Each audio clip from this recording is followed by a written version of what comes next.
Alhamdulillah, kita kembali pada program kesayangan kita semua, kisah para kekasih Allah, yang semoga program ini bisa membawakan kebahagiaan untuk kita semua kelak di hadapan Allah Ta'ala. Yang pada kesempatan kali ini, insya Allah Al-Fajr akan membawakan satu kisah mulia daripada seorang cucu baginda Nabi Muhammad SAW yang datang dari kota Jombang. Kisah ini yaitu kisah Habib Husain bin Muhammad bin Tahir Al-Haddad. Nafa'anallahu bihi wa bi'ulumihi fid dharain. Mari kita simak. Semoga Allah Ta'ala membukakan pintu hati kita, memudahkan kita mengambil pelajaran-pelajaran berharga daripada kisah yang akan Al-Fajr bacakan ini.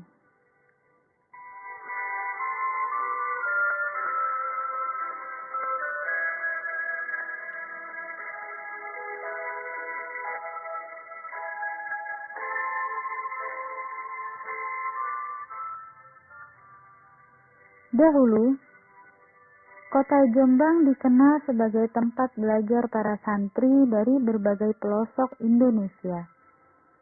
Di sana terdapat 4 pondok pesantren besar yang menjadi pusat rujukan kaum muslimin dari berbagai daerah di Nusantara, yaitu Pondok Pesantren Tebu Ireng yang didirikan oleh Kiai Haji Hasyim Asy'ari, Pondok Pesantren Tambak Beras yang didirikan oleh Kiai Haji Abdul Wahab Hasbullah, Pondok Pesantren Denanyar yang didirikan oleh Kiai Haji Bisri Samsuri, dan Pondok Pesantren Darul Ulum Peterongan yang didirikan oleh Kiai Haji Romli Tamim.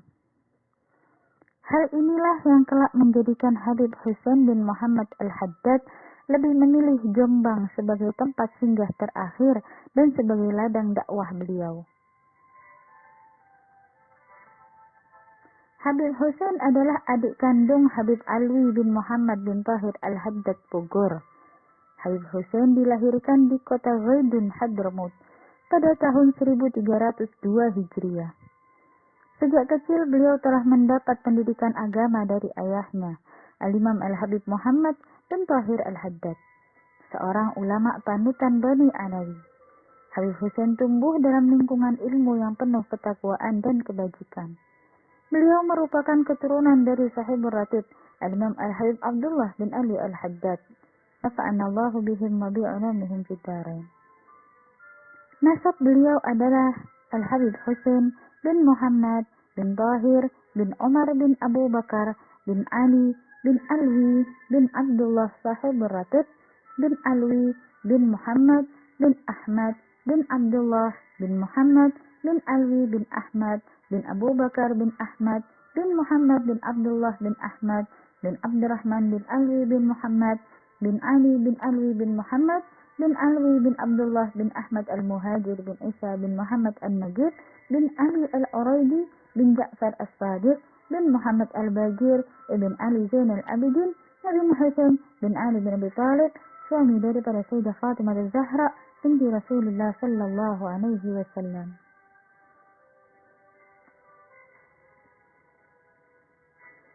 Pada masa mudanya, Habib Husain adalah seorang remaja yang gemar dan memiliki semangat tinggi untuk menuntut ilmu.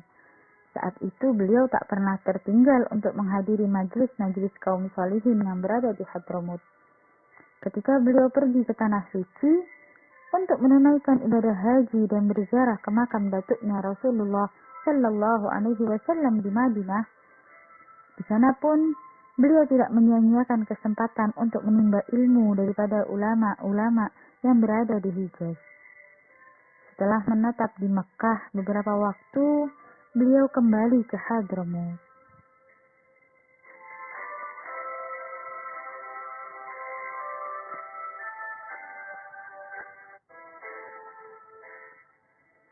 Pada tahun 1329 Hijriah, Habib Husain meninggalkan Hadramaut menuju Indonesia untuk bertemu dengan sang ayah, Al-Habib Muhammad bin Tahir Al-Haddad, yang wafat dan dimakamkan di kota Tegal. Disinilah muncul keniatan beliau untuk menetap dan berdakwah di Indonesia. Di tanah Jawa, Beliau berguru kepada para ulama dan aulia yang berada di Indonesia. Di antaranya Al-Habib Alwi bin Muhammad bin Tahir Al-Haddad yang tidak lain adalah kakak kandung beliau sendiri, Al-Habib Abdullah bin Mahsin Al-Attas Empang Bogor, Al-Habib Ahmad bin Abdullah bin Tharib Al-Attas Pekalongan, Al-Habib Abdullah bin Ali Al-Haddad Bangil, Al-Habib Muhammad bin Idris Al-Hadfi Surabaya, Al-Habib Muhammad bin Ahmad Al-Muhdar Bondowoso, Al-Habib Abu Bakar bin Umar bin Yahya Surabaya, dan Al-Habib Abu Bakar bin Muhammad As-Sejaf Gresik. Nafa'anallahu bihim wa bi'ulumihim fid dharain.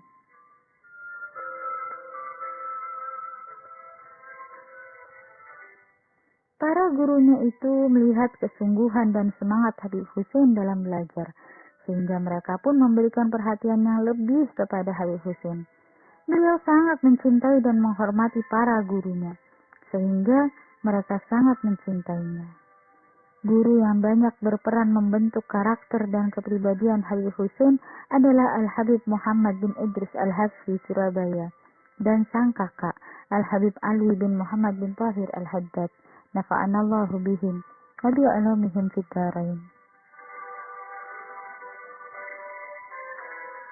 Hubungan antara Habib Hussein dan Habib Alwi kakaknya tergolong sangat istimewa. Mereka berdua dikenal memiliki hubungan yang sangat erat. Masing-masing dari mereka menampakkan sifat tawadhu dan saling menghormati.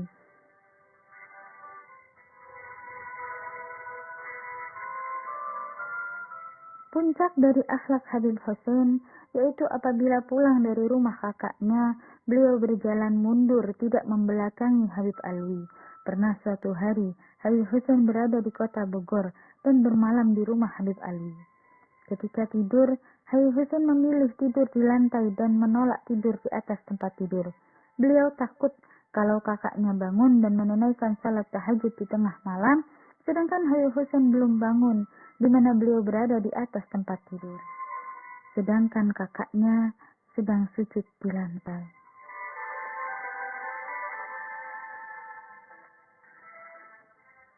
Inilah batasan tertinggi dari adab kesopanan dan penghormatan kedua kakak beradik ini. Dalam hal ini, Al-Habib Abu Bakar bin Muhammad As-Sejaf Gresik pernah berkata, "Saya belum pernah melihat dua bersaudara seperti Alwi dan Hussein. Begitu eratnya ikatan persaudaraan mereka, sehingga salah satu dari mereka saling memperhatikan dan lebih mementingkan urusan saudaranya daripada dirinya sendiri. Apabila salah satu dari mereka meminta doa kepada seorang aulia, maka dimintakan juga untuk saudaranya dan tidak menyebut dirinya sendiri."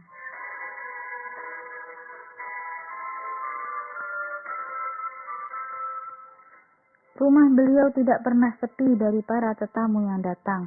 Tamu yang berkunjung ke rumah beliau selalu diterima dengan senyum dan disambut penuh sukacita. Habib Hussein sangat menghormati tamu-tamunya. Hal ini dapat dilihat saat beliau melayani dan menjamu para tamunya.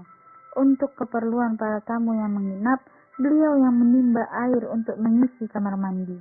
Semuanya beliau lakukan sendiri, bahkan melarang orang lain untuk menggantikannya. Beliau selalu memberi nasihat kepada para mereka yang datang, sehingga para tamu tersebut sangat gembira dengan penghormatan dan nasihat yang bermanfaat itu.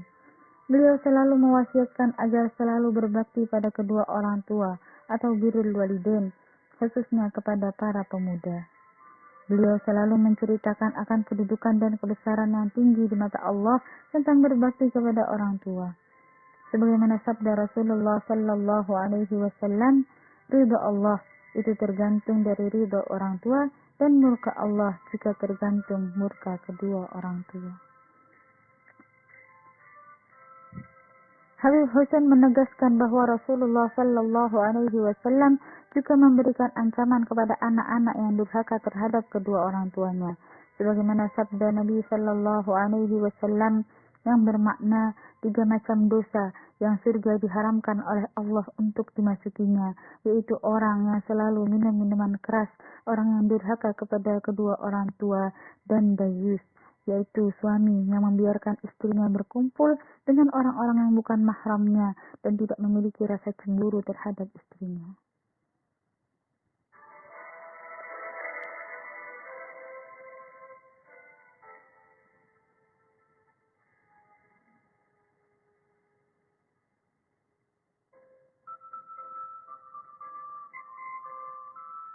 Habib Hussein dikenal ramah dan suka menolong orang lain yang membutuhkan, terutama anak yatim, para janda, dan kaum fakir miskin. Beliau sangat memperhatikan keadaan kaum muslimin. Apabila mendengar kabar yang menyenangkan dari mereka, beliau sangat gembira. Tetapi sebaliknya, jika mendengar berita yang tidak baik dan menyusahkan, beliau sangat sedih. Beliau selalu mendoakan agar kaum muslimin dijauhkan dari segala macam musibah dan bencana. Selain itu, beliau dikenal sangat memperhatikan terhadap kemajuan ilmu pengetahuan. Hal ini dibuktikan dengan peranannya dalam membantu madrasah dan sekolah-sekolah Islam. Perasaan gembira dan senang akan timbul bila mendengar berita tentang kemajuan pendidikan agama.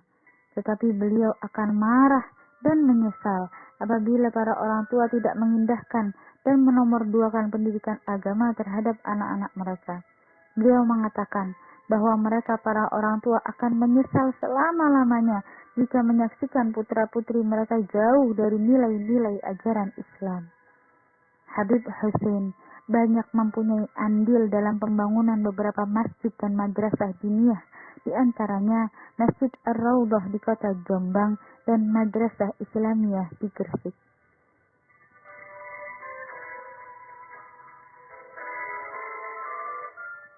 Beliau memiliki pengetahuan dan daya pikir yang sangat luas. Ini terpancar dari kata-katanya yang senantiasa penuh hikmah dan ilmu.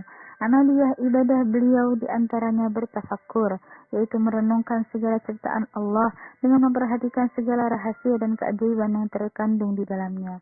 Juga berzikir, di mana lisan beliau tidak pernah bosan dan kering akan menyebut asma Allah dan bersalawat kepada Rasulullah Sallallahu Alaihi Wasallam. Setiap detik waktunya selalu dimanfaatkan untuk mendekatkan diri kepada Allah dengan melakukan ketaatan dan ibadah. Praktis, setiap orang yang bertemu akan mendapatkan banyak manfaat dari diri Habib Hussein. Beliau sangat disukai oleh segenap lapisan masyarakat, oleh karenanya beliau selalu mendapatkan penghormatan yang luar biasa dari masyarakat luas. Beliau selalu menasihatkan kepada para pemilik harta agar selalu membantu kaum fakir miskin. Beliau juga mengingatkan akan ancaman Allah kepada orang yang bakhil dan kikir. Puncak ketekunan dalam beribadah adalah istiqamah dan ikhlas. Kebiasaan yang tidak pernah beliau tinggalkan, yaitu bangun tengah malam untuk bertahajud dan munajat kehadirat Allah Rabbul Alamin. Kejadian yang luar biasa pada seorang aulia atau biasa disebut karamah ini juga terjadi pada beliau. Walaupun beliau tidak suka mengatakan dan menyebutkannya, banyak karamah dan kelebihan yang beliau miliki. Di antaranya pernah terjadi pada orang yang sangat dekat dengan beliau. Ketika itu, orang tersebut sedang menunaikan ibadah haji. Saat melaksanakan tawaf, dia terjatuh. Saat terjatuh itulah, ia mendapati dirinya di dekat Habib Hussein. Setelah sadar, orang tersebut mendapati Habib Hussein berada di sampingnya dan mengatakan bahwa aku atau Habib Hussein yang telah menolongmu. Padahal saat itu Habib Hussein berada di Indonesia. Bila diamati, pada hakikatnya Habib Hussein terkenal dengan kesantunan akhlak, budi pekerti, keikhlasannya dalam beramal, perhatian terhadap keadaan kaum muslimin. Beliau selalu mengisi kehidupannya dengan ibadah kepada Allah dan memberi manfaat kepada masyarakat. Beliau memanfaatkan waktu dan umurnya serta membelanjakan harta di jalan Allah sampai akhir hayatnya.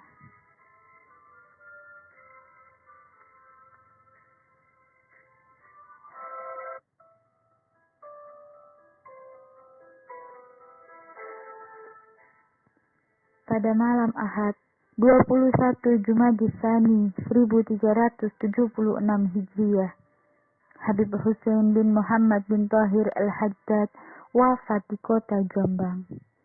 Masyarakat dari seluruh pelosok dalam dan luar kota berduyun-duyun memberikan penghormatan terakhir. Mereka datang dalam keadaan sedih dan kerugian yang amat besar. karena harus berpisah untuk selama-lamanya dengan seorang aulia yang selama ini memperhatikan mereka. Bertindak sebagai imam dalam salat jenazah beliau adalah Al-Habib Ahmad bin Ghalib Al-Hamid. Dan sesuai wasiatnya, jasad beliau kemudian dibawa ke kota Tegal untuk dimakamkan di samping makam ayahnya, Al-Habib Muhammad bin Thahir Al-Haddad. Bertindak sebagai imam salat jenazah adalah Al-Habib Ali bin Abdurrahman Al-Habsyi, Kuitang. Wallahu a'lam bishawab. Mudah-mudahan Allah Ta'ala memberikan kita kemudahan dan kesempatan, juga pertolongan untuk bisa meneladani sifat-sifat luhur, sifat-sifat mulia yang ada pada Habib Husain bin Muhammad bin Thahir Al-Haddad,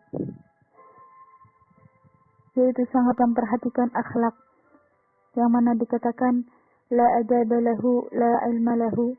Seseorang yang tidak punya akhlak, seseorang yang tidak punya adab, maka tidak ada ilmu bagi dirinya. Dan diwasiatkan oleh Nabi kita Muhammad sallallahu alaihi wasallam bahwa orang yang terbaik di antara kalian adalah yang paling baik akhlaknya. Maka mudah-mudahan Allah Ta'ala membaguskan akhlak kita semua, zahir dan batin kita, dalam keadaan ramai maupun sendiri, dalam keadaan sunyi, dalam keadaan hanya ada Allah Ta'ala yang memperhatikan kita. Semoga Allah selalu menjaga akhlak kita semua. Dan semoga Allah Ta'ala juga memberikan kita pertolongan untuk selalu memuliakan ilmu, bersemangat di dalam majelis ilmu, di dalam menimba ilmu, dan memanfaatkan serta menyebarluaskan ilmu Nabi Muhammad sallallahu alaihi wasallam. Al-Fatihah li sayyidina wa habibina syafi'ina wa qurrati a'yunina Muhammad sallallahu alaihi wasallam. ثم إلى رسولنا الحبيب حسين بن محمد بن طاهر الحداد وأصوله وفروعه أن الله يغشاهم برحمة والمغفرة ويعلي درجاتهم في الجنة وينفعنا بأسرارهم وأنوارهم وعلومهم ونفحاتهم وإمداداتهم وإشراقاتهم وقسوتهم ونظراتهم ويجعلنا من حزبهم ويرزقنا محبتهم ويتوفانا على منتهم ويسرنا في زمراتهم في خير ورزق وعافية. سر الفاتحة.